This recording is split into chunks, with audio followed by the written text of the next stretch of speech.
high. You spread my wings and fly me to the sky. I feel so alive. It's like my soul thrives in your light.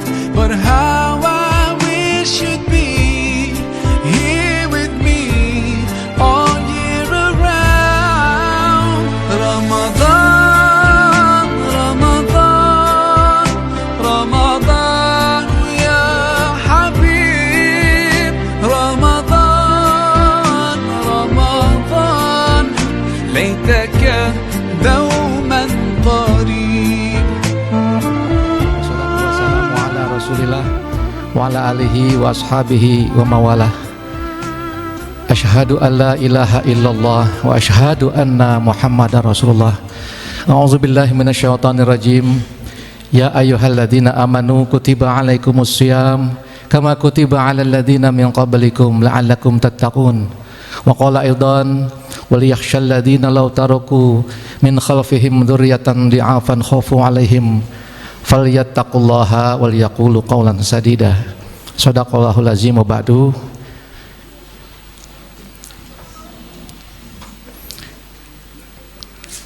Yang terhormat Bapak Menteri Agama Republik Indonesia, Bapak Profesor Dr. Kiai Haji Nasaruddin Umar MA, semoga beliau dan keluarga senantiasa dilimpahkan kesehatan yang paripurna. Yang saya hormati orang tua kita, Dewan Penasehat Masjid Al-Wahhab Yayasan Rindang Indonesia, Bapak Aswar Wahab, beserta keluarga, juga kita doakan agar senantiasa dilimpahkan kesehatan dan keberkahan. Sahabat kita, Bapak Brigadir Jenderal Anan Nurrahman dari Pusterat, semoga Bapak senantiasa juga diberikan kesehatan. Sahabat kita Ustadz Ute dan sahabat-sahabat dari Serambi, semoga senantiasa diberi keberkahan. Sahabat-sahabat saya, para pengurus DKM, mohon maaf, yang saya hormati, yang kita hormati Bapak Kepala Kantor Kementerian Agama Jawa Barat, Bapak Haji Azam Mustazam MSI, juga Bapak Kepala Kantor Kemenag Kota Bekasi, Bapak Haji Ali Masyhuri MMM, dan seluruh pengurus DKM Masjid serta pengurus Yayasan Rindang Indonesia, utamanya anak-anakku sekalian yang dicintai oleh Allah Subhanahu wa Ta'ala. Bapak Ibu hadirin rahimakumullah, sebelum kita lanjutkan acara ini, mohon izin Bapak Menteri, saya akan sampaikan susunan acaranya yang singkat ini. Yang pertama adalah pembukaan, yang kedua adalah sambutan dari Dewan Penasehat Masjid Al-Wahhab Yayasan Rindang Indonesia, Bapak Aswar Wahab. Dilanjut langsung kuliah Ramadan dari Bapak Menteri Agama, dirangkai dengan doa dan diakhiri dengan penutup. Mohon izin, Prof. Terima kasih. Baik, Bapak Ibu hadirin, mari acara yang penuh berkah ini sama-sama kita mulakan dengan berbasmalah. Bismillahirrahmanirrahim. Sebelum kata sambutan dari Dewan Penasihat Masjid Al-Wahhab Yayasan Rindang Indonesia, saya MAD Pamungkas mewakili pengurus menyampaikan sedikit preview kepada Profesor bahwa Yayasan Rindang Indonesia ini mendidik atau berfokus mendidik karakter anak-anak yatim duafa yang kita harapkan nanti mereka menjadi generasi yang agamais, nasionalis dan berjiwa bisnis, yang punya jiwa kemandirian, mempunyai wawasan kebangsaan dan berakhlakul karimah, utamanya sesuai dengan kurikulum cinta yang sekarang sedang dikembangkan oleh Kementerian Agama RI. Dan untuk mendukung itu semua, Yayasan Rindang Indonesia juga mempunyai program untuk ketahanan pangan yatim duafa dengan program 1000 hektar lahan sawah produktif yang akan kita laksanakan sampai tahun 2045. Maka seluruh kegiatan pembinaan karakter anak-anak kita di sini dipusatkan di Masjid Al-Wahhab, Prof. sehingga Masjid Al-Wahhab ini kita harapkan betul-betul menjalankan fungsinya sesuai dengan maksimal, yaitu fungsi ubudiyah, tarbiyah dan ijtimaiyah. Saya kira itu sedikit preview tentang profil Masjid Al-Wahhab dan Yayasan Rindang Indonesia. Kami mohon sumbang saran nanti dari profesor dan insya Allah dari yang hadir semuanya bisa dilancarkan oleh Allah Subhanahu wa Ta'ala. Untuk selanjutnya sambutan sekapur sirih dari Ketua Dewan Penasehat Masjid Al-Wahhab Yayasan Rindang Indonesia kepada Bapak Aswar Wahab, disilakan.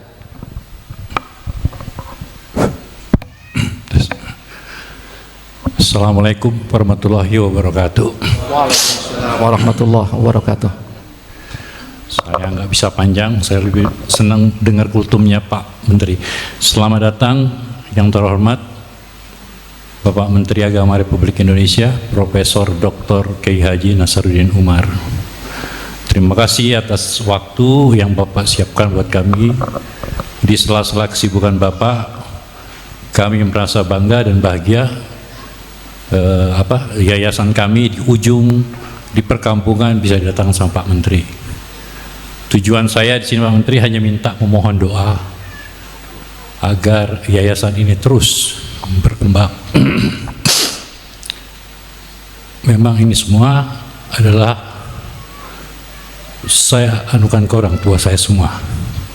Masjid ini berdiri karena atas nama Abdul Wahab, Bapak. Insya Allah di Aceh saya akan membangun masjid yang bernama Asma, dan saya mohon doanya. Saya kalau ngomong ke orang tua nggak bisa apa-apa lagi. Amin. Alhamdulillah, seperti yang saya bicarakan tadi Pak Prof, di sebelah kiri ini kita sudah membebaskan lahan, ya, proses balik nama, dan tentunya kita akan terus melanjutkan apa yang ada di sini sekitar 1,2 hektar. Dan saya minta mohon doanya Pak Menteri itu. Sekali lagi Pak Menteri, terima kasih atas waktu, dan tentunya semoga Pak Menteri selalu diberi kesehatan walafiat dalam lindungan Allah Subhanahu wa Ta'ala. Amin. Demikian ya, semuanya. Semoga hari ini membawa berkah buat kita semua. Terima kasih. Amin. Amin. Wabillahi taufiq hidayah. Wassalamualaikum warahmatullahi wabarakatuh. Waalaikumsalam warahmatullahi wabarakatuh. Terima kasih atas sambutan yang telah disampaikan oleh Bapak Aswar Wahab selaku Dewan Penasehat Yayasan Rindang Indonesia. Bapak Ibu hadirin, kiranya kita akan masuk kepada acara yang kita tunggu-tunggu, yaitu kuliah Ramadan yang akan disampaikan oleh guru kita, orang tua kita, Bapak Menteri Agama RI, Profesor Dr. Kiai Haji Nasaruddin Umar MA. Waktu dan tempat disilakan Bapak. Bismillahirrahmanirrahim. Assalamualaikum warahmatullahi wabarakatuh. Alhamdulillahilladzi أنزل القرآن هدى للناس ورحمة وتبيانا لكل شيء.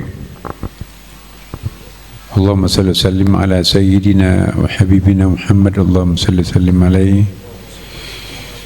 Yang saya hormati Sahibul Bait, Ketua Dewan Penasehat Yayasan. Yang saya hormati para orang tua kita yang hadir. Ada Pak Kanwil Kementerian Agama Jawa Barat, Pak Kakanda Pak.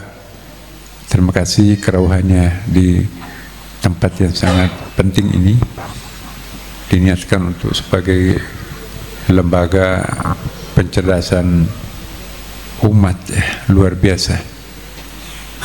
Banyak orang dikaruniai kekayaan, tapi tidak ada pemikirannya untuk memberikan investasi kemanusiaan untuk masa depan bangsa.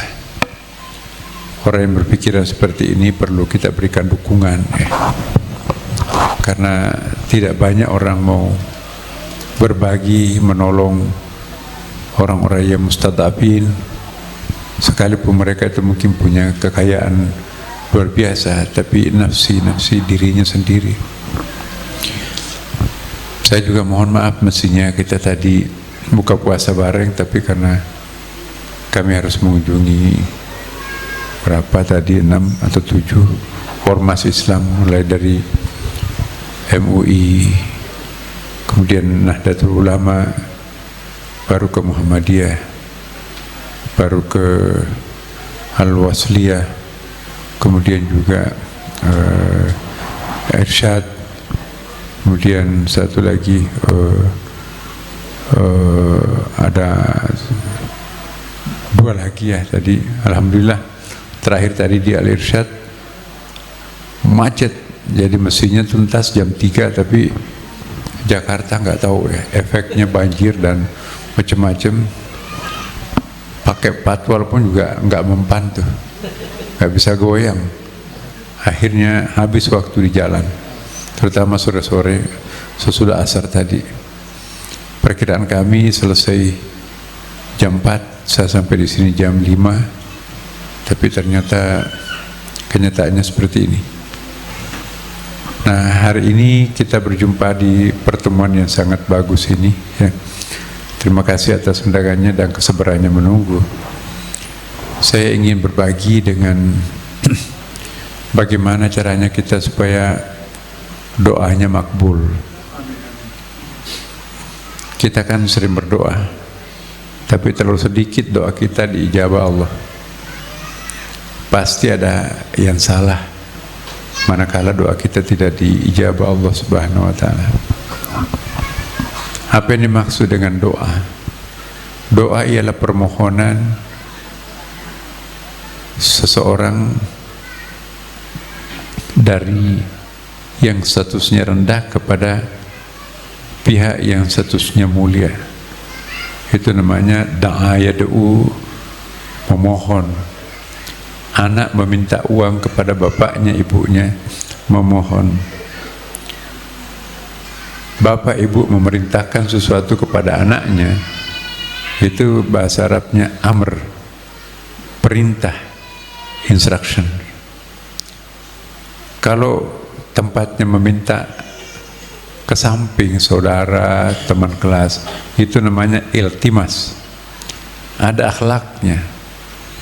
Akhlaknya berdoa itu tentu beda dengan akhlaknya kalau kita sebagai memberikan perintah ya.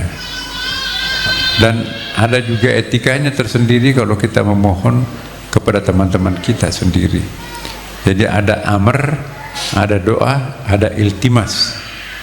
Nah, kadang-kadang kita tidak sadar niatnya kita berdoa, tetapi menempatkan diri kita sebagai Tuhan dan Allah sebagai pelayan. Saking asyiknya berdoa, semua hal-hal yang tetek bengek pun juga diminta kepada Allah. Lama-kelamaan nanti, ya Allah, siapkanlah aku makanan sahur, siapkanlah aku di meja makan. Kan berdoa tuh. Jadi itu bukan lagi doa, itu memerintah. Hal-hal yang sangat kecil pun juga diminta kepada Allah. Itu bukan begitu maksudnya doa itu ya. Itu namanya menyuruh Allah, bukan berdoa kepada Allah ya. Ada caranya berdoa. Kalau kita tidak diterima doanya, pasti ada masalah tata caranya berdoa itu sendiri ya. Ada perintah Allah, ud'uni astajib lakum, berdoalah niscaya kami akan penuhi permintaannya. Itu perintah Allah itu ya. Jadi kalau kita tidak diterima doanya setelah berdoa, introspeksi diri kita, apa yang salah. Bagaimana caranya berdoa menurut Imam Al-Ghazali dalam kitab Ihya Ulumuddin, itu sedikitnya ada 16 tata caranya itu. Tergantung doa kita seperti apa. Kalau ada hajat yang sangat besar, melampaui kebutuhan biasa, sangat genting, sangat penting, kalau tidak mendapatkan pertolongan kali ini, pokoknya kita akan menderita. Contohnya, anak kita mau ujian ya, mau masuk di ujian perguruan tinggi. Saingannya puluhan ribu, yang diterima itu cuma mungkin 200. Nah, kalau anak kita tidak diterima, ya kan, terpaksa cari sekolah swasta mahal, mutunya belum tentu terjamin. Tapi kalau itu diterima, masya Allah, alhamdulillah banget itu. Nah, pada saat seperti inilah kita butuh doa khusus. Atau ada musibah besar yang kita hadapi, kita pingin sekali agar fitnah ini tidak menyebar, maka itu pun juga kita memohon dengan cara-cara yang luar biasa. Jadi ada hajat yang luar biasa yang kita butuhkan, ada problem yang luar biasa yang kita akan hindari, ya. Nah, inilah yang kita harus carikan bentuk. Dalam keadaan seperti ini ada beberapa tata cara yang diperkenalkan Imam Al-Ghazali, Ihya Ulumuddin, di situ ada. Yang pertama adalah tidak mungkin diterima doa kita kalau kita bergeliman dosa, berlumuran dosa. Maka itu kita mandi taubat dulu. Mandi taubat itu seperti mandi junub, semua anggota badan dibasuh dengan air. Nawaitul ghusla lirafil hadasil asgari wal akbar lillahi ta'ala, atau saya niat mandi taubat karena Allah. Nah, setelah mandi taubat itu tentu kita berwudu, karena mandi tidak bisa menjadi pengganti wudu. Tidak sah salatnya kalau hanya modalnya mandi tanpa berwudu. Jadi mandi, kemudian berwudu, lalu kita sholat 2 rakaat, sholat hajat namanya. Tentu syaratnya sholat itu menutup aurat, kan, dengan penutup aurat yang halal, ya, bukan hasil nyolong, ya. Jadi pada waktu kita sedang sholat, Bapak Ibu, misalnya bulan Ramadan ada bulan ibadah, beli sarung khusus dari keringatnya sendiri, beli baju koko dengan uang halalnya sendiri, beli mukena halal, uang pribadi kita sendiri, pergi itu ke pasar. Jangan menggunakan mukena pemberian orang lain. Biasakan itu ada hadiah lebaran, ya, ada hadiah lebaran mukena mushaf Al-Quran. Dari mana? Dari rekanan pemborong. Pantas dia ingin memenangkan tendernya, jadi ada niatnya nyogok di situ. Ada uang korupsi, itu pasti dia bagi-bagikan ke kita. Kalau kita tidak yakin pakaian ini, baju ini halal, jangan dipakai beribadah, jangan dipakai berdoa, nggak bisa terangkat ke langit, ya. Kemudian sesudah, jadi yang pertama mandi taubat, wudu, menutup aurat, tentu mencari arah kiblat, sholat menghadap kiblat, 2 rakaat sholat. Kemudian sesudah itu dalam sujud terakhir pada saat sholat hajat, Ibu, sesudah membaca Subhan Rabbil A'la bihamdi, berdoa di situ. Berdoa dalam sujud itu cepat bawaannya ke langit, itu tidak usah pakai suara. Jadi dalam hati aja, ya Allah, suami saya ada yang mau di PHK, semoga bukan suami saya, ya. Kalau di PHK bagaimana nasib kami, ya Allah. Mohon kepada Allah di sujud terakhirnya itu, baru bangkit kembali, assalamualaikum, ya. Sesudah itu kita membaca istighfar minimum 3 kali, kalau mau lebih bagus 100 kali. Astagfirullahaladzim, astagfirullahaladzim, astagfirullahaladzim. Sesudah itu baru kita mengangkat kedua tangan. Hadisnya Sayyidatina Aisyah radhiyallahu anha, kalau Nabi berdoa itu ketiaknya kelihatan, mengangkat tangannya dulu. Jangan malas, ya, minta kepada Tuhan kok malas, kedua tangannya ditaruh di paha, minta aja malas, apalagi bagaimana kok bisa serius. Nah kita serius minta kepada Allah, ini minta diberi banyak tapi tangannya malas diangkat, taruh di atas paha. Amin. Ibaratnya kalau kita mau nggak kita kasih orang seperti itu, minta-mintanya, minta dong mas, ya tangannya dibawa, minta pak, iya oke, saya kasih. Beda tuh. Jadi kalau tangan kita diangkat tinggi-tinggi, setelah itu apa yang kita baca pertama? Pertama kita membaca ya Al-Fatihah. Sesudah membaca Al-Fatihah, baca tahmid lain, puji-pujian. Di situ ada yang disebut dengan munajat.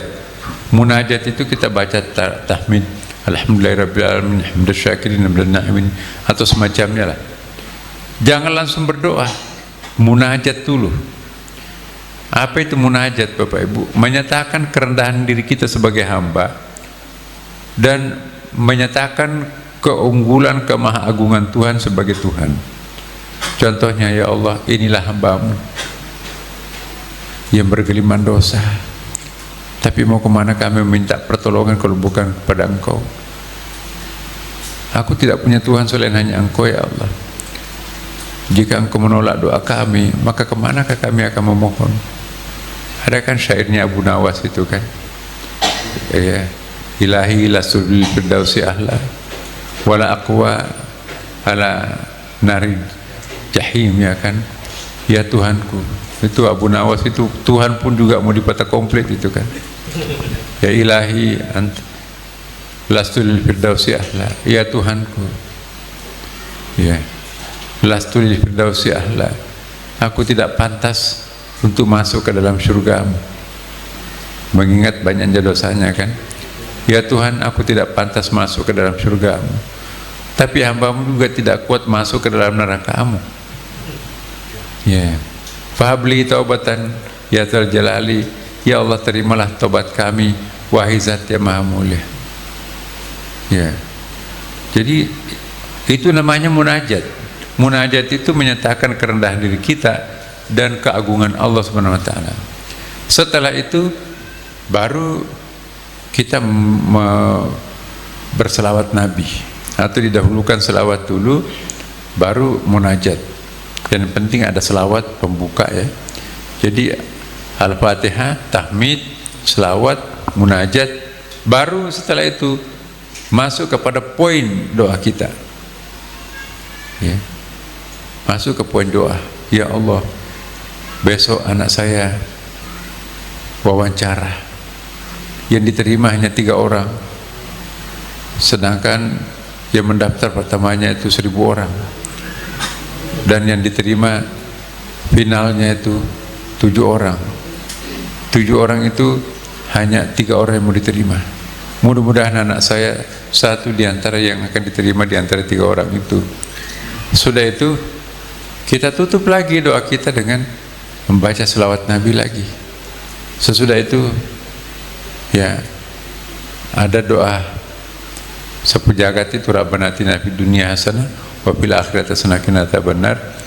Kemudian baca lagi surah Al-Fatihah.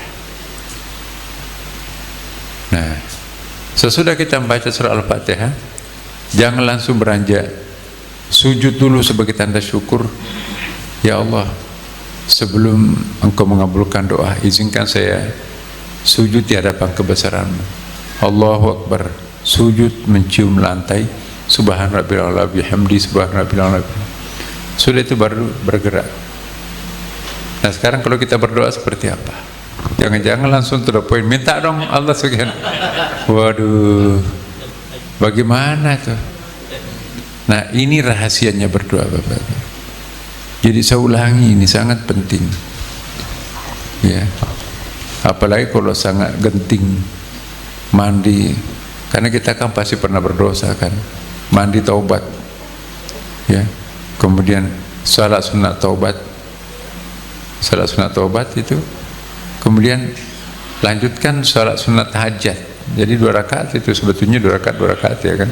Pertama, rakaat pertama salat sunat taubat, pembersihan diri, baru 2 rakaat berikutnya itu salat hajat namanya.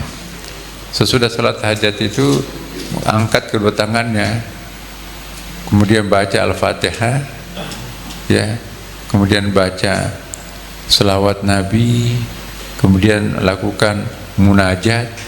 Munajat setelah itu baru minta kepada Allah seperti apa yang kita minta.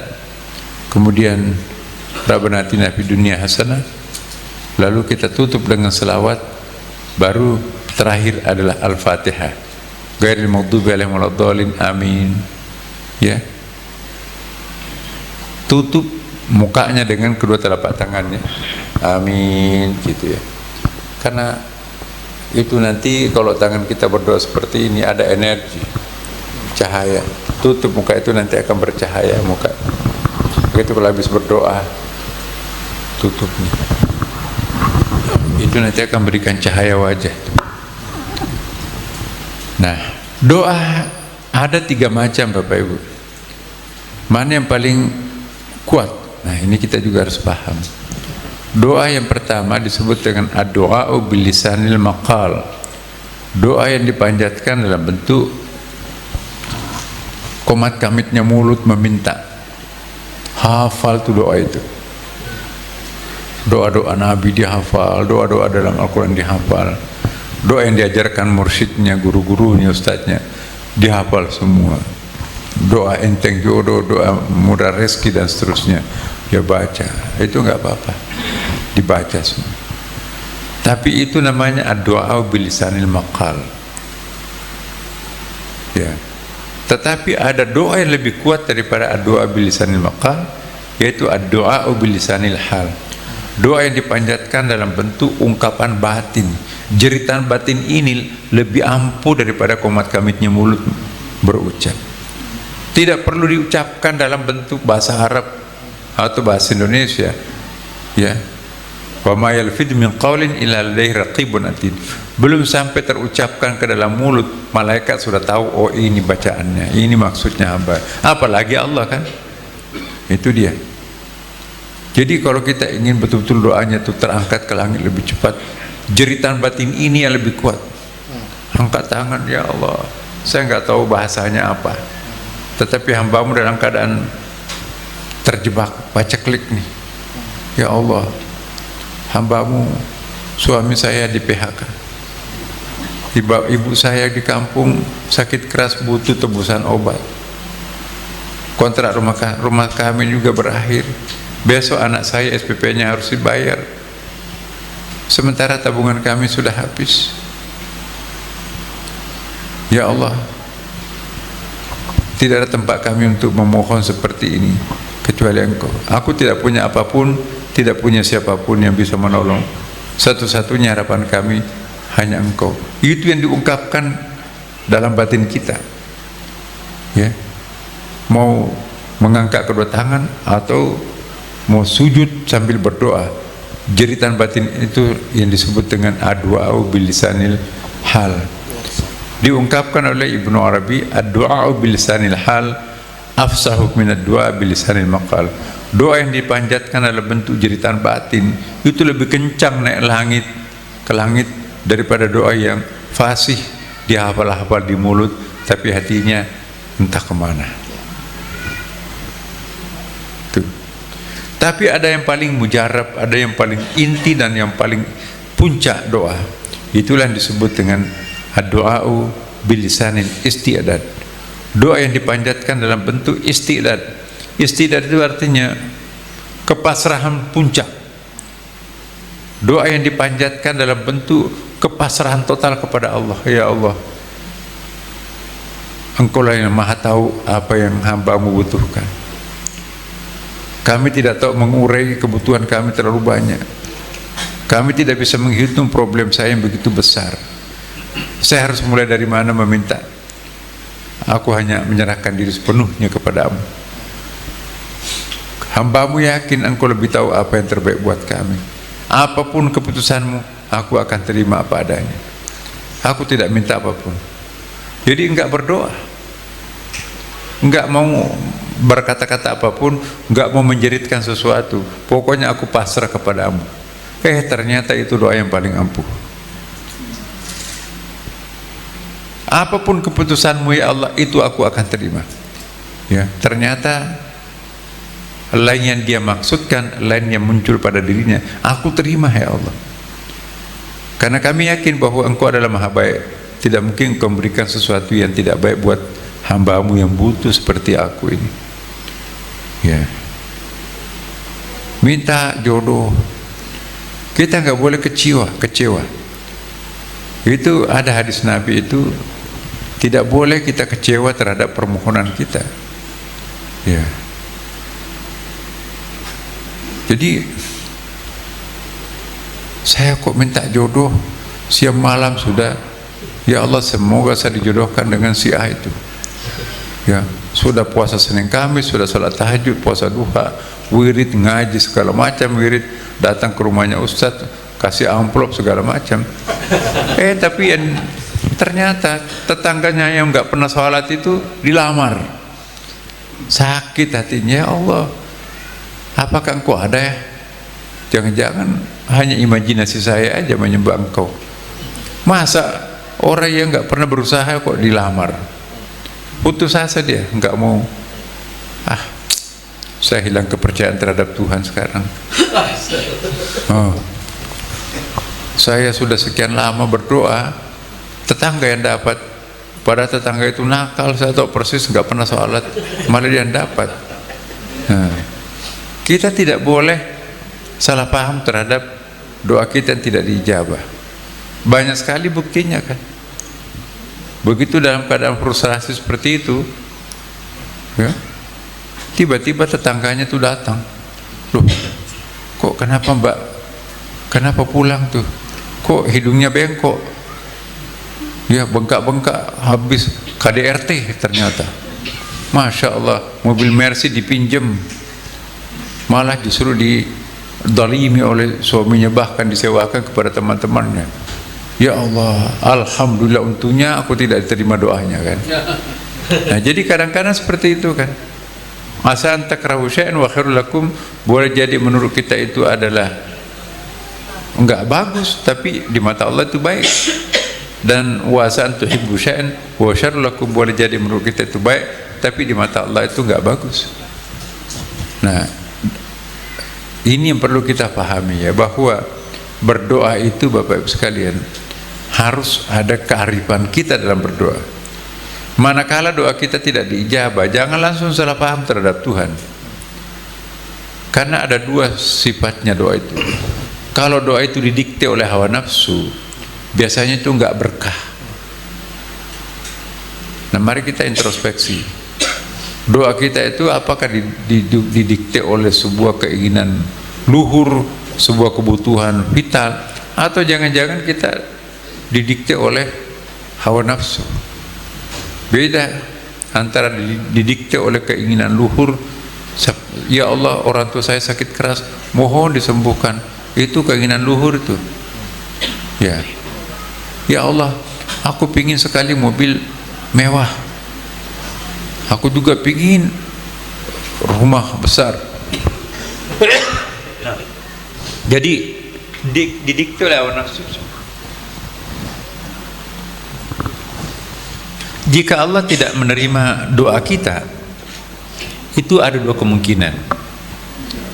Boleh jadi Allah menolak doa kita itu karena Allah ingin kita naik ke atas.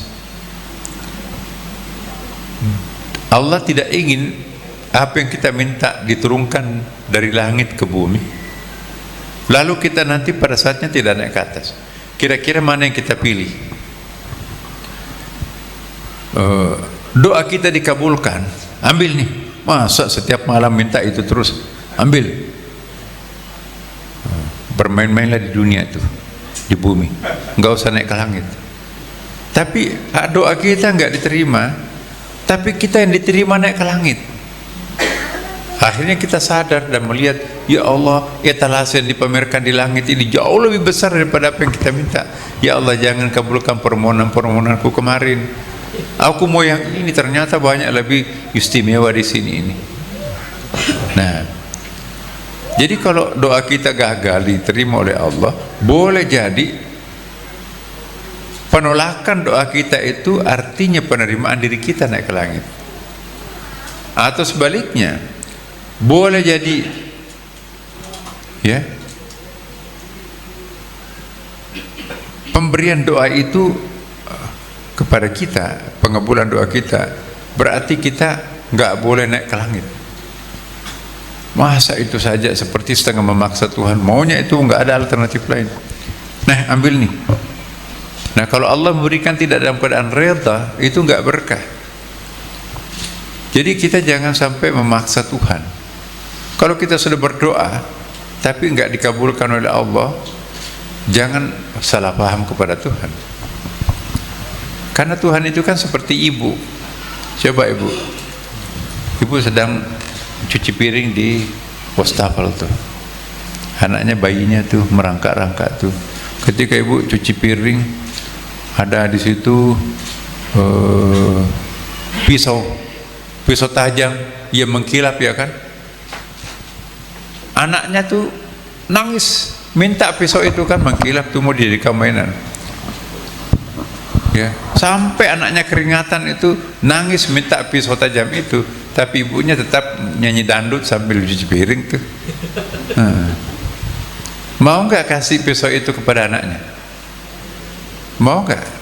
Enggak, pasti robek perutnya, robek mulutnya, tangannya kan. Tuhan juga seperti itu. Nah, ini hambaku kok minta ini nggak bagus buat kamu. Minta mobil mewah. Nanti kalau kamu dapat mobil itu, kamu ndak datang ke masjid, pergi jalan-jalan melulu. Akhirnya kamu jauh dengan aku. Makin jauh engkau dengan aku, itu makin pengap, sumpek hatimu, nggak ada kebahagiaan, nggak ada berkah. Ya. Jadi penolakan doa kita itu jangan langsung kita frustrasi. Sebab boleh jadi kita yang mau diterima Allah naik ke langit, bukan benda langit jatuh ke bumi untuk menghibur kita, tapi kita lupa naik ke langit. Padahal perjuangan kita adalah untuk naik ke langit. Kita itu kan makhluk surga dibikin di langit, dan kita akan kembali kepada asalnya kan, innalillahi wa inna ilaihi rajiun. Nah, itu rahasianya. Kalau diterima doa kita, syukur. Tapi hati-hati. Kalau ada hasil doa yang dikabulkan, ada pengabulan doa kita, lantas pengabulan doa itu membuat kita berjarak dengan Tuhan, itu pertanda doa itu tidak ridha Allah memberikan kepada kita.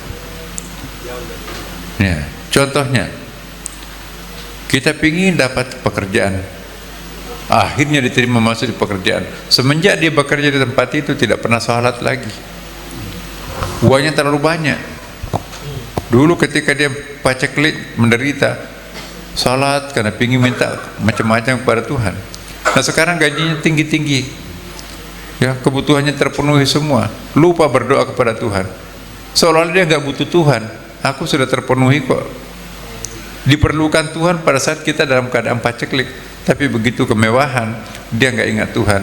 Itu tanda bahwa doa kita itu pengabulannya nggak berkah. Tapi kalau ada pengabulan doa, bertambah dekat kita kepada Allah, bersyukur, kita keluarkan zakatnya, infaknya, sedekahnya, hibahnya, wasiatnya, ya, itu artinya bahwa doa itu berkah. Nah, ini mari kita pahami betul-betul doa itu. Jangan sampai nanti kita tidak arif memahami doa, akhirnya kita salah paham terus kepada Tuhan. Jadi boleh jadi pengabulan doa itu, tapi Tuhan menolak kita naik ke langit.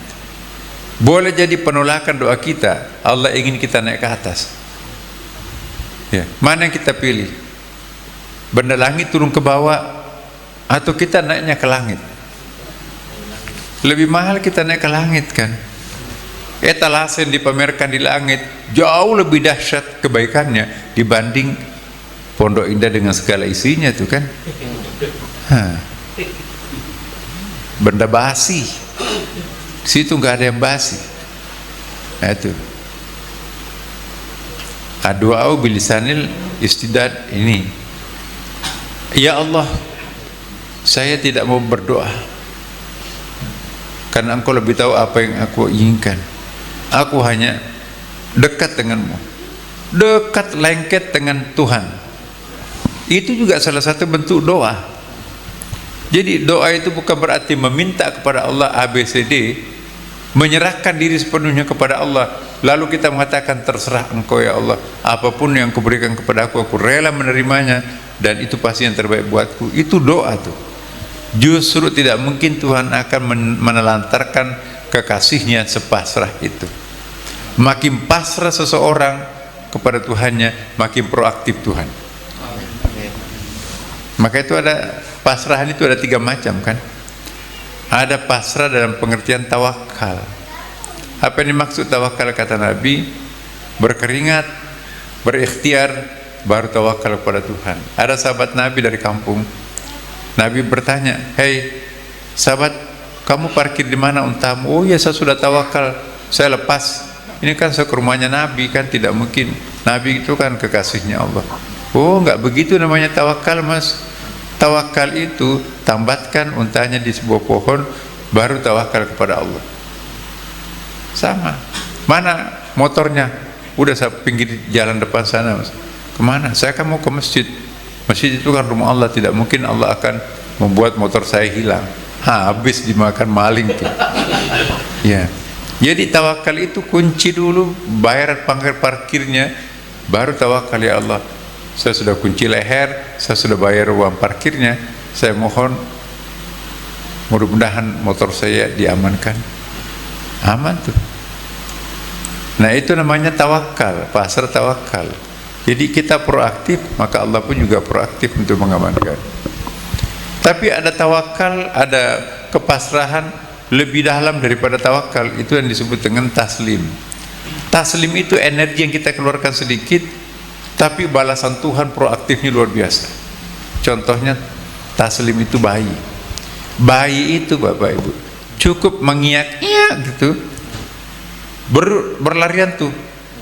Ya, babysitternya, bapaknya, ibunya, kakeknya, neneknya, ada apa? Mungkin digigit nyamuk, jangan-jangan ada binatang di situ itu. Kenapa? Jadi satu kali mengiyak, berlomba-lomba orang untuk menolong dia kan. Kenapa? Karena kedekatan dirinya, kepasrahan dirinya sangat kuat. Bayi itu kan gak ada dosanya kan, Bu. Orang yang tidak punya dosa lalu berteriak kepada Tuhannya, maka itulah yang mengundang proaktifnya Tuhan. Coba kalau kita sekarang ini berteriak seperti bayi, bukannya orang lari menolong kita, malah menjauhi kita, ada orang gila baru ini. Iya kan? Ada orang gila baru ini, bukannya mendekati kita. Tapi kalau bayi yang berteriak seperti itu, berlarian orang mendorong gitu. Nah, ada lagi yang paling pasrah, itu disebut dengan tafwid. Tafwid itu seperti janin. Janin itu tidak perlu berteriak. Pernah nggak Ibu mendengarkan janinnya berteriak-teriak minta makan? Nggak pernah kan? Nggak ada. Janin itu cukup berkeinginan untuk makan, atau kalau mau minum, itu otomatis hari-harinya itu mensuplai nutrisi anaknya itu. Maka itu rahim ibu itu disebut miniatur surga. Keadaan di surga seperti itu, Bu. Tidak perlu manjat pohon kelapa untuk makan kelapa, enggak. Berkeinginan saja itu sudah terasa di tenggorokan tuh. Nah, maka itu rahim ibu itu miniatur surga. Tidak ada keringat di situ. Bayi tidak pernah buang kotoran kayak bayi kan. Janin itu nggak pernah buang kotoran, harum tuh. Maka itu bayi kalau baru lahir itu kan bau surga kan, parfum surga itu. Coba janin bayi yang baru lahir dari ibunya kan harum kan, enak tuh dicium-cium tuh bayi itu. 1 hari 2 hari nggak mandi masih harum tuh, enak. Itu masih bau surga. Itu baunya Rasulullah seperti itu. Bau parfum surgawi itu. Baru keluar dari surga kan, hawa surganya masih ada tuh. Tanpa pakai bedak pun enak tuh baunya bayi itu. Coba kalau ibunya tidak mandi 3 hari. Bau apa? Nah, itu tentu apalagi bapaknya ya kan. Jadi kalau orang bersih dari dosa, keringatnya pun juga harum tuh. Nah, itu tafwid namanya. Cukup berkeinginan, nutrisi aktif memberikan makanan terhadap bayi itu. Kayak mayat ya.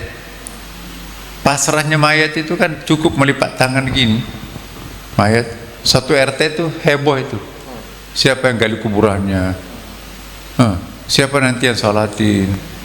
Siapa yang ngurus mandikan? Siapa membelikan kain kafan? Yayasan Kamboja siapa? Ambulansnya siapa? Udah terbagi habis dalam tempo singkat. Semua orang menawarkan jasanya. Apalagi kalau orang baik, ya kan? Mayatnya enak-enak aja. Tiduran di situ melipat tangan. Yang satu RT heboh tuh. Sampai takziahnya pun sudah diurus semuanya. Sampai hari ketujuhnya pun hari 40, hari 100 udah beres tuh semuanya tuh. Mayatnya nggak pernah bergeming sedikit pun. Itu namanya tafwid. Jadi semakin pasrah kita kepada Allah, maka semakin proaktif Allah. Tapi semakin ngeyel kita kepada Allah, semakin nggak aktif Allah itu. Maka itu kepasrahan itu juga penting. Fa idza azamta fatawakkal 'ala Allah, innallaha yuhibbul mutawakkilin. Jadi kalau kita sudah berkreasi, berinisiatif sedemikian rupa, serahkanlah dirinya kepada Allah, maka Allah lah yang akan Maha mengetahui. Kita percaya ada Allah kan, dan buktinya banyak sekali bahwa Allah itu betul-betul ada. Allah tidak pernah mengecewakan kita kok. Cuma kita sering mengecewakan Tuhan. Pernah gak Tuhan mengecewakan kita kalau betul-betul hati nurani yang sangat dalam minta, menjerit batin ini minta kepada Allah? Pernah gak Allah mengecewakan kita? Pada akhirnya permohonan yang sangat vital itu, oh iya ya, orang tua itu kan seringkali puas. Ya Allah, Engkau ternyata tidak pernah mengecewakan aku. Selama doa itu kita doakan dengan penuh kepasrahan diri, maka itulah nanti akan dijawab Allah Subhanahu wa taala.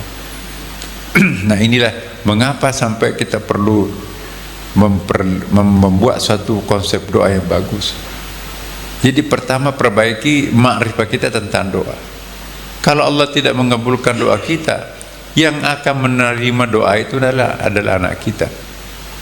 Tidak ada satupun doa yang disisiakan Allah, Bapak. Ya, hai, kalau saya penuhi permintaanmu sekarang, kamu hanya menjadikannya itu sebagai kebutuhan sekunder. Tapi anakmu nanti akan menjadikannya itu sebagai kebutuhan primer. Sayang anak kan? Ya sayang. Jadi kamu gak usah saya kasih anakmu yang membutuhkan nanti. Dalam era penuh persaingan nanti anakmu itu bahaya tuh. Itu bisa terbengkalai itu. Pernah gak kita bermimpi waktu lahir di kampung kita akan hidup di Jakarta? Enggak tuh. Jangan-jangan itu karena doa orang tua kita dulu. Dia sih tidak mengucapkan, ya Allah semoga anakku nanti hidup mewah di Jakarta. Enggak. Ya Allah berikan yang terbaik terhadap anakku berikan yang terbaik di sisimu. Nah, yang terbaik adalah anaknya tinggal di Jakarta. Di kampung itu enggak ada hiburan, enggak ada telekomunikasi, jaringannya susah dan seterusnya. Ya, cepat tua, keriput, hitam, enggak ada kendaraan, jalanannya becek, jembatan putus dan sebagainya. Jadi kita bisa ketawa sekarang, itu karena doanya orang tua kita dahulu kala itu. Ya, memang doanya tidak persis seperti itu, tapi ya Tuhan tahu, oh ini maksudnya, dikonversi itu. Jadi jangan malas berdoa, karena kalau bukan Tuhan memberikan kita langsung, itu nanti doa itu akan turun kepada anak-anak kita. Jangan-jangan apa yang kita rasakan sekarang itu adalah doanya orang tua kita terdahulu.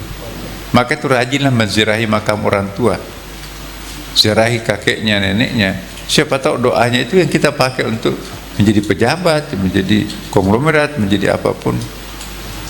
Nah, siapa yang rajin mendoakan orang matinya, itu juga nanti kalau wafat akan rajin didoakan oleh orang hidupnya. Nah, inilah sedikit tentang doa Bapak Ibu sekalian. Mari kita perbaiki makrifah kita tentang doa. Ud'uni astajib lakum. Nah, sekarang terakhir ada 2 kategori. Dalam Al-Quran itu disebutkan ud'uni astajib lakum. Berdoalah, niscaya kami akan kabulkan. Orang awam yang diutamakan itu adalah pengabulan doa. Tapi orang khawasul khawas yang diutamakan itu adalah perbuatan doa itu. Nah, sekarang mari kita uji diri kita. Mana yang lebih penting? Berdoa atau pengabulan doa? Ya.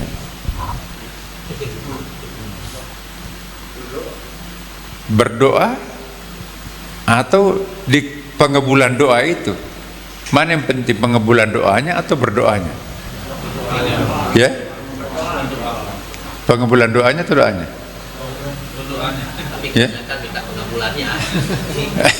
Siapa yang milih berdoanya? Siapa yang milih pengabulan doanya? Semua. Jadi mana yang lebih penting, pengabulan doanya atau perbuatan berdoanya? Orang yang beriman lebih memilih perbuatan doa. Karena ada hadis Nabi, ad-du'a'u mukhul ibadah. Doa itu puncaknya ibadah. Puncaknya seluruh ibadah. Kalah salat itu. Intinya doa itu, intinya ibadah itu adalah mukhun, itu induknya. Panglimanya semua ibadah itu adalah doa. Nah, kalau kita berdoa berarti itu melejitkan kita naik ke atas, bisa berjumpa dengan Tuhan, bisa bersahabat dengan penghuni langit, dan bisa kita meninggalkan dunia kehinaan bumi dan kita naik ke atas ke keagungan langit. Itu perbuatan doa. Kalau orang sadar, lebih arif, maka dia akan lebih mengutamakan berdoa ketimbang pengabulan doa. Sehingga ada orang mengatakan gini, Rabi Adawiyah itu kan, ya Allah, kalau saya beribadah kepadamu karena ingin masuk surga, jangan masukkan aku ke surga. Kalau saya berdoa karena takut masuk neraka, masukkan aku ke neraka. Aku berdoa karena aku ingin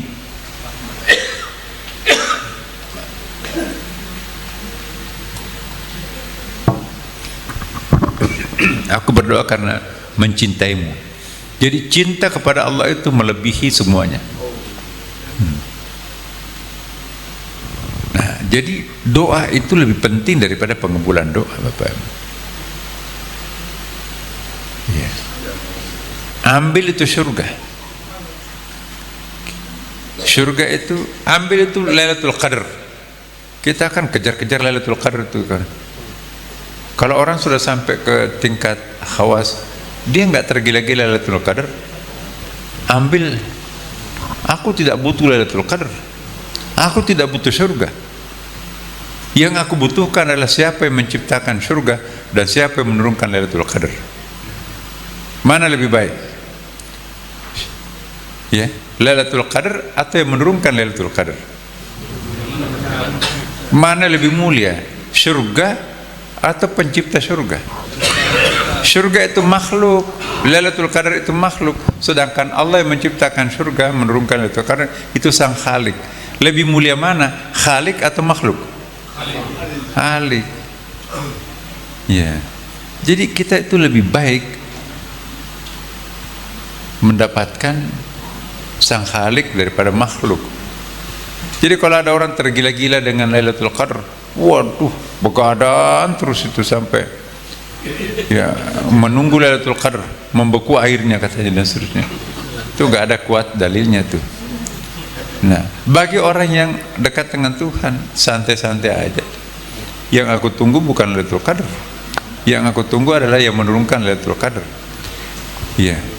Kira-kira kalau kita bersama dengan, atau saya ingin berikan satu contoh, kita nggak pernah naik Mercy. Banyak orang nggak pernah naik Mercy di sini. Ya, mau nggak kita berdoa, ya Allah berikan aku Mercy. Siang malam minta Mercy. Ya, Tapi begitu anaknya kawin dengan yang punya Mercy, pabrik Mercy, otomatis dia dipanggil, dia ke Jerman, di istananya. Sejauh lapangan mata memandang itu penuh dengan Mercy. Ribuan tuh Mercy itu mau dikirim ke Indonesia berapa. Kira-kira kalau orang sudah anaknya kawin dengan pemilik Mercy, ya tentu tinggal milih dia kan. Masih mau nggak berdoa, ya Allah berikan aku Mercy.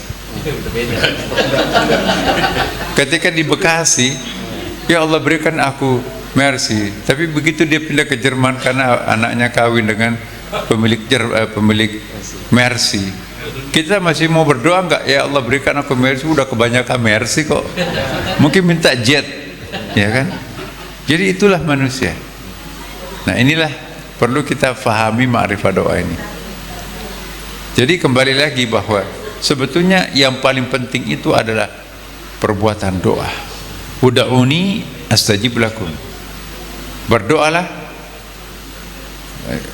niscaya aku akan kabulkan.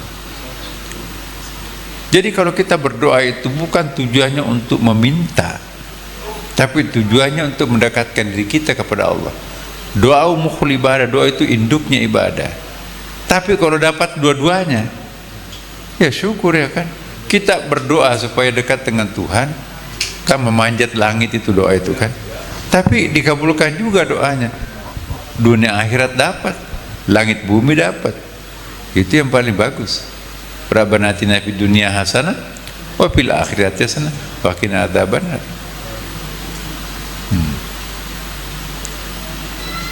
Jadi kalau kita memahami konsep doa, kita nggak pernah kecewa kepada Tuhan.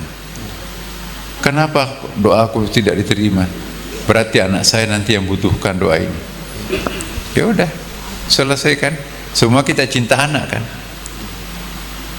Begitu kita dikabulkan doanya, tidak mabuk dia. Jangan-jangan ini nanti adalah hijab baru buat aku. Aku harus lebih dekat dengan Tuhan. Karena kapan hasil doa ini membuat aku berjarak dengan Tuhan, berarti ini tanda-tanda rezeki ini nggak berkah. Ya. Jadi begitu dapat harta, ada pembangunan masjid, minta ada bantuannya, ini ambil. Ya Allah, kalau perlu apapun saya akan berikan semuanya kepada mereka yang butuh. Itu pertanda rezeki yang halal dan thayyibah. Tapi kalau pelit kita menyumbang, itu pertanda harta itu tidak berkah untuk kita. Ya. Kalau ada orang jengkel menerima tamu, ada tamu kok sahur ada tamu, buka ada tamu, bosan menerima tamu, itu pertanda rezekinya itu tidak berkah. Tapi kalau kita gembira, ya, gembira pada saat ada tamu, itu pertanda rezekinya halalan thayyibah berkah tuh. Ya, maka itu orang kampung itu kan jarang melakukan dosa kan Bapak Ibu. Tidak sama orang Jakarta. Kemana-mana dosa itu. Buka mata saja sudah langsung berdosa kan. Apalagi kalau naik mikrolet berhadapan-hadapan kan. Di pagi hari harum tuh. Bukan main tuh. Begitu buka mata langsung. Nah, gimana tuh? Nah kalau kita banyak dosa, ujung-ujungnya nanti itu tidak senang dengan tamu. Itu kriteria tuh. Kapan dalam hati ini kita nggak senang dengan tamu, ada sesuatu yang tidak berkah dalam diri kita. Kapan kita suka dengan tamu, itu alhamdulillah berkah. Coba kita lihat orang kampung, senang sekali kalau ada tamu kan. Saya tuh kalau pulang kampung, nak diperebutkan, bermalam di rumah nak sepotongkan ayam. Kita tiap hari makan ayam di Jakarta kan. Di kampung kan makan ayam itu mulai lebaran atau nanti ada acara-acara kan. Kasihan tuh ayam itu mau dijual tuh. Nah, saya potongkan ayam ke rumah ya makan siang. Ya, kok potong ayam? Bagi kita orang Jakarta motong ayam yang tiap hari motong ayam. Makanannya ayam kan. Tapi kalau di kampung tuh jarang makan ayam loh. Nanti mau baca doa ada ayam gitu kan. Itu begitu kita pulang kampung, ada pisahnya Pak. mau dong, ambil. Pada itu kan jualannya orang kan, lihat singkong, udah, oh mau dong, ambil, oh bahagia tuh. Pemberian orang desa itu kalau diambil tuh puas sekali, alhamdulillah. Pada itu kan jualannya tuh, bagasi mobilnya tuh penuh tuh, pulang, dia nggak dimakan juga. Ya, orang kota kan malas makan tuh, matanya aja yang rakus tuh. Nah, waduh gembira, potong ayam. Ya. Tapi giliran orang desa pergi ke kota, baru 2 hari, kapan tuh pulang kampung tuh? Tanyakan pulangnya kapan? Orang ketika kita datang ke sana itu mau ambil semua. Ya. Jadi itu contoh Bapak Ibu. Kapan kita jengkel, tidak senang menerima tamu, ada harta yang tidak berkah masuk ke dalam tubuh kita, ada harta yang tidak mau dimakan oleh orang baik. Tamu itu bukan tamu kita Bapak Ibu, tamunya Allah. Jadi kalau kita rajin memberikan makanan kepada tamu, ya, itu artinya harta kita bagus. Coba kita lihat contohnya Nabi Ibrahim. Ya, hampir semua nabi seperti itu. Nabi Ibrahim itu nggak pernah makan sendiri, harus makan berjamaah. Kalau nggak ada temani makan, pergi ke pasar. Hai, siapa yang belum makan, saya temani aku makan. Bayang Nabi loh. Kita mau makan siang tapi tamunya belum mau pulang nih. Nanti kalau dia makan, jatah makan malam kita habis, ya kan? Iya kan? Yang ketawa pengalaman itu kan. Ya. Jadi itu sudah saatnya kita makan siang, kok tamunya belum mau pulang tuh. Jadi orang Arab itu pinter bikin syair, pintar bikin puisi atau sajak gitu ya. Saya ingat itu kalau orang Arab itu bertamu tapi tuan rumahnya tuh pelit-pelit, dia bersyair gini, ja'altu qawli syarhal lihali, aku menjadikan ucapanku sebagai maksud daripada keadaanku.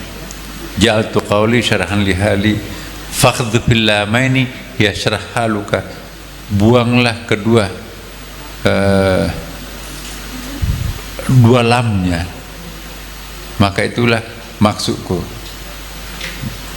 Ju'tu qawi. Nah itu, jadi kalau kita nulis bahasa Arabnya ja'altu, ja ain lam ta, ada lamnya di situ kan, ja'altu.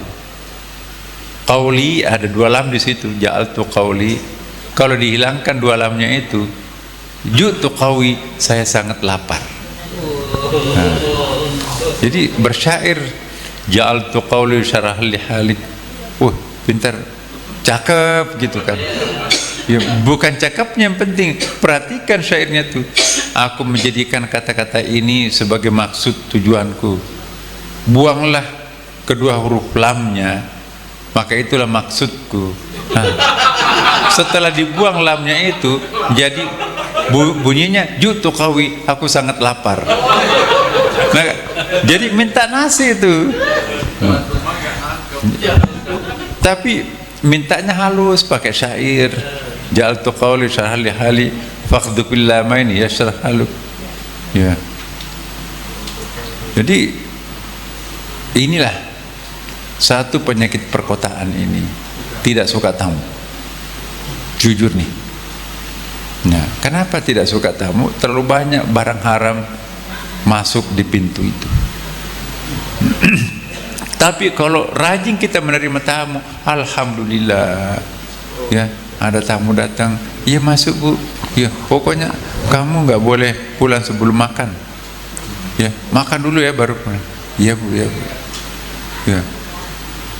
Aduh, nggak ada beras. Udah paling di warung tuh. Pokoknya jatah makan malam anaknya tuh diambil. Nggak apa-apa. Urusannya nanti belakangan. Tamu itu bukan tamu kita, tamunya Allah Subhanahu wa ta'ala. Siapa yang rajin menerima tamu dengan penuh ketulusan, keikhlasan, dijamin Allah tidak akan pernah menderita.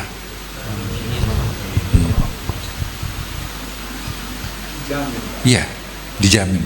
Kadang-kadang ya suaminya mau menerima tamu dari kampung, tapi istrinya itu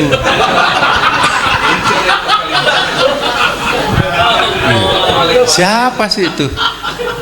Atau sebaliknya, tamunya itu ya istrinya sangat senang gitu, tapi suaminya yang ketus, kamu enak aja memelihara orang tamu itu, aku yang setengah mati cari uang. Jadi carilah pasangan kira-kira yang serasi, sama-sama mencintai tamu, ya. Jangan pilih-pilih. Wah, giliran keluarganya datang diservis, tapi giliran keluarga suaminya datang nasi basi dikasih itu. Ya. Aduh. Tapi juga jangan salah paham. Ya. Jadi ini ada kisah gini. Kita kan kalau di kampung, Bu, nasi goreng itu kan nasi yang hampir basi itu digoreng kan? Iya, dipanasin, pokoknya digoreng itu diselamatkan. Tapi kalau di kota memang sengaja dibikin setengah matang nasi baru digoreng itu nasi ini kan. Nah, karena orang kampung, ya saya kok datang ke rumahnya dikasih nasi basi, masa nasi goreng dikasih? Padahal nasi goreng di kota itu makanan VIP itu, tapi di kampung itu nasi basi digoreng diselamatkan. Jadi ini persepsi nih. Jadi kadang-kadang kita itu harus bijak ya, apalagi kalau lain budaya ya. Istri saya tuh, maafin saya cerita, jangan orang lain saya cerita, lebih baik saya cerita diri saya. Istri saya orang Cirebon ya, saya orang Bone ya. Di kampung saya itu di Bone ya, ada danau namanya Danau Matajang Emper. Begitu banyaknya ikan di daerah saya, nanti mau makan itu tutup nasi itu tuh ke belakang aja tuh, wah ikan macam-macam tuh naik itu, nggak laku ikan karena nggak ada kendaraan untuk menjual ikan waktu kecil itu ya. Jadi banyak sekali ikan tuh, pasarnya pasar 55 itu ya, 5 kali, 1 kali dalam 5 hari. Kalau sudah jam 10 siang nggak ada yang beli ikan itu, udah dimakan anjing di situ. Begitu banyaknya ikan ya, ikan semua penuh dengan daun itu kan. Jadi kami makan itu lebih banyak ikannya daripada nasinya kan. Iya. Nah, giliran saya dapat istri dari Cirebon, di sana ternyata, maaf kalau ada orang Cirebon di sini, tradisinya lain situ kan. Ya. Satu ikan bandeng itu dimakan satu keluarga. Nah, kita satu bandeng itu satu orang gitu kan. Jadi matanya pertama tuh jelalatan, ini apa suami saya kucing atau apa nih? Masa ikan bandeng 1 ekor sendirian gitu kan. Memang kebiasaan kita makan 1 ekor itu, nasinya sedikit, bukan makan ikan. Nah, ternyata saya pelajari, oh iya ya, oh di situ di keluarga itu kalau 1 bandeng itu 1 keluarga, kita 1 bandeng 1 orang gitu. Jadi tidak ada yang pelit, tidak, memang lain budaya tuh. Lama kelamaan, oh udah saling memahami lah. Maka itu jangan terus minta cerai atau menceraikan. Kita ada masa adaptasi dulu lah. Nah, ini sangat penting. Anak-anak muda kita itu misalnya berlainan suku, etnik, ini juga angka perceraian paling banyak itu masa adaptasi. Maka itu perceraian 5 tahun ke atas baru stabil. Di bawah 5 tahun itu jangan terlalu cepat bangga. 80% perceraian itu pasangan usia rumah tangga muda 5 tahun ke bawah. Jadi kalau cerai janda muda tuh, dan anaknya masih kecil-kecil kan, bahaya tuh. Nah, maka itu masyarakat yang seperti Jakarta atau metropolitan ini, Jabodetabek ini perlu kearifan, perlu wawasan, perlu pembelajaran keagamaan seperti ini. Karena kalau kita begitu bangun tidur uang di pikiran kita, nggak mau pendidikan karakter, maka itu di sini kan pendidikan karakter, pendidikan kearifan itu pendidikan karakter itu. Jangan terlalu cepat marah, jangan terlalu cepat juga bangga bahagia, ya, karena itu semuanya ada efeknya. Terlalu cepat bahagia bahaya, terlalu cepat emosi marah juga bahaya. Yang kita inginkan itu ihdinas siratal mustaqim, tunjukilah jalan yang lurus. Ghairil maghdub, bukan jalannya orang fluktuatif. Fluktuatif begini, diuji apa, kemewahan, mabuk di atas, diuji penderitaan, menjerit dia di bawah. Jadi menjerit bahagia apa, mabuk menjerit gitu. Jadi ibarat tali penyelamatnya itu nggak sampai ke ini sungai kan, ini talinya diikatkan di situ untuk tali penyelamat ke seberang sungai di sini. Talinya nggak bisa hanya sampai di tengah. Kenapa talinya tuh nggak bisa menyelamatkan dirinya? Karena talinya nggak nyampe ke situ. Kenapa dipakai turun naik talinya? Ya itu namanya al-maghdub. Ad-dhalin itu talinya nggak nyampe ke ujung penyelamat. Kenapa dipakai zigzag? Ya, tadi itu al-maghdub itu diuji kemewahan, mabuk di atas, diuji penderitaan, menjerit dia di bawah. Kalau ad-dhalin, ya, dia ke Golkar. Oh, sejak nenek saya tuh Golkar tuh. Datang ke Gerindra. Ini kartu saya. Wah, dia paling Gerindra tuh. Tapi datang ke P3, kalah P3 ya. Datang ke PAN misalnya. Wah, ini bisa jaketnya biru nih. Wah, jadi kesana kemari dia. Nggak ada pendiriannya. Zigzag hidupnya. Talinya nggak sampai ke ujung juga. Bahayanya kalau ad-dhalim, ya, al-maghdub juga kan. Hanya di pinggir situ kalinya, hanyut dia di Sungai Bekasi itu. Kenapa? Tali penyelamatnya nggak nyampe. Yang dimaksud dengan siratal mustaqim itu luruskan benangnya, talinya sampai ke ujung. Itu penyelamat itu. Kalau talinya dipakai naik ke atas turun naik nggak sampai ke ujung. Apalagi dipakai zigzag juga, nggak bisa. Jadi bukan salah Tuhan, kita tidak memanfaatkan tali itu secara efisien efektif tuh. Maka itu disebut doa kita tuh ihdinas siratal mustaqim, tunjukilah kami jalan yang lurus gitu kan. Ghairil maghdub, bukan jalannya orang fluktuatif, wala dhalin yang zigzag. Dua-duanya itu enggak menolong.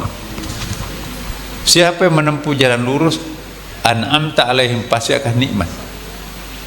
Nah, jadi pendidikan karakter ini mengajak orang untuk mencicipi kenikmatan abadi, kenikmatan hakikat. Itu amalnya itu luar biasa. Sama dengan membangun masjid itu, membahagiakan orang, ya. Maka itu jangan memandang enteng orang yang merintis sebuah pendidikan karakter, ya. Sebab itu mengajak orang untuk masuk surga. Siapa yang mengajak masuk surga duluan masuk surga daripada orang yang diajaknya kan. Mari kita berdoa Bapak Ibu, semoga usaha yang dirintis sahabat kita, teman kita di sini, dan kita pun juga akan merasakan manfaatnya, masyarakat setempat juga. Ya, doa Al-Fatihah. Bismillahirrahmanirrahim. Alhamdulillahirabbil alamin arrahmanirrahim maliki yaumiddin. Iyyaka na'budu wa iyyaka nasta'in ihdinas siratal mustaqim siratal ladzina an'amta 'alaihim ghairil maghdubi 'alaihim waladdallin. Bismillahirrahmanirrahim. Alhamdulillahirabbil alamin hamdan syakirin hamdan na'imin hamdan yuwafi ni'amahu wa yukafi mazidah.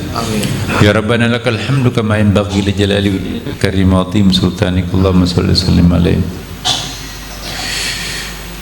Allahumma salli ala sayyidina habibina wa syafi'ina maulana Muhammadin sallallahu alaihi wasallam. Allahumma a'inna ala dzikrika wa syukrika wa husni ibadatika. Allahumma ya muqallibal qulubi thabbit qulubana ala dinika wa la ta'at.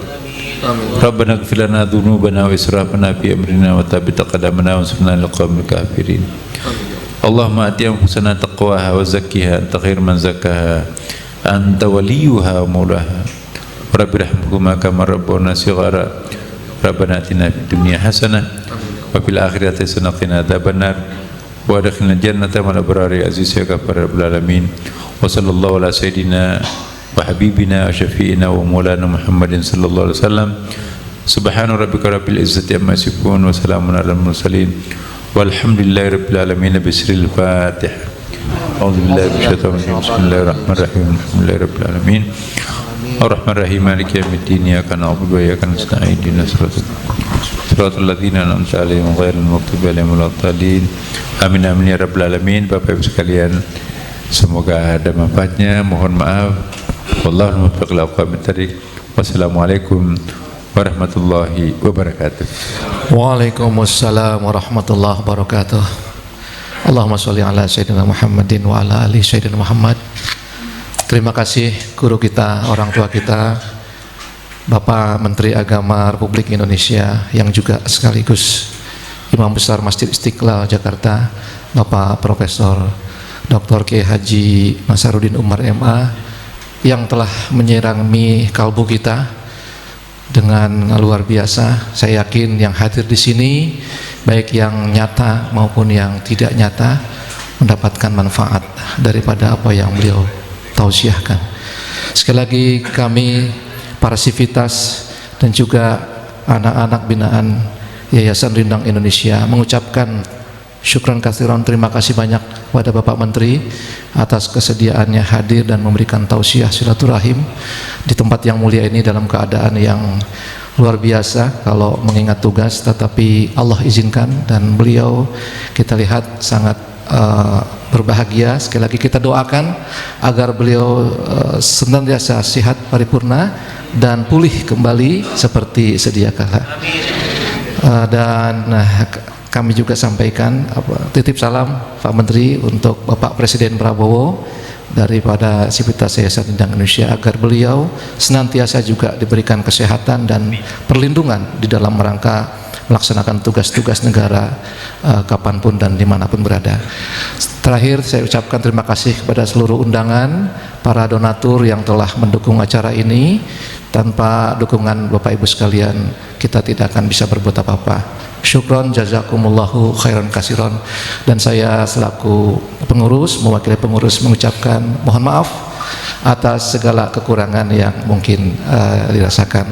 Kami berdoa agar seluruh langkah Bapak Ibu hadir di tempat ini dan kembali nanti ke rumah, Allah balas dengan balasan yang berlipat ganda di bulan yang penuh berkah Ramadan 1446 Hijriah ini. Mudah-mudahan di lain kesempatan nanti kita bisa kembali mendapatkan tausiah dan bersilaturahim kepada guru kita. Terima kasih. Mari acara ini kita sempurnakan sama-sama dengan berhamdalah. Walhamdulillahi rabbil alamin.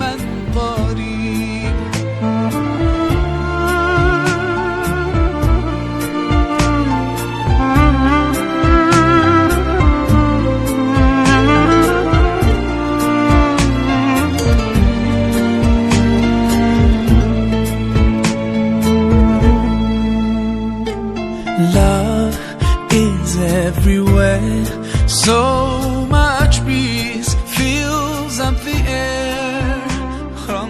Rindang Indonesia, keadilan bagi sepenuh hati. Alhamdulillah. Terima kasih. Program Yayasan Rindang sampai dengan tahun 2045 bercita-cita memiliki 1000 hektar lahan sawah produktif untuk mendukung ketahanan pangan anak binaan, juga mendukung program makan bergizi gratis pemerintah. Menurut Bapak Menteri seperti apa, Pak? Halal orang bercita-cita setinggi langit. Amin. Amin. Pastinya nanti kita berdoakan bersama. Baik, saran dan masukannya Pak Menteri untuk Yayasan Rindang. Mari kita mencontoh Yayasan Rindang. Makin banyak yayasan seperti ini lebih baik Indonesia nanti. Amin.